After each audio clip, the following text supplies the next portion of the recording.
เลยอ่ะ ตบดีเลยเอาปลาลงไปเลยมันไม่กินอย่างนั้นหรอกนี่เอาลงไปลงจับขาเลย ไอ้หน้าลงเลยอย่าลงเลย โอเคลงข้างล่างเลย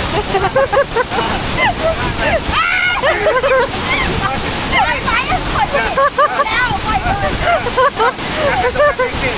ลย ลงไป เอาลงลงลงลงลงให้ลง ไม่กัดไม่เป็นไรไม่เป็นไรลงไปแล้วอยู่เฉยๆไป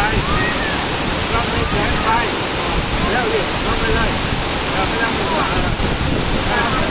ไม่เป็นไรไม่เจ็บอะไรเลยไม่เจ็บนะไม่เจ็บขาขา มาต้นเลย ดีเลยดีเลย ต่อทำไมเนี่ย ดีเลยนะสุดยอดสุดยอดดีมากนะครับที่ชั้นเจ็ดนะครับปลานะครับให้ปลาตัวกินนะครับเป็นสปาที่กินมากปลาของเขาแน่นอนมากนะครับแน่มาเลยโอ้ยแน่มาแล้วแน่มาด้วยแน่มาเลย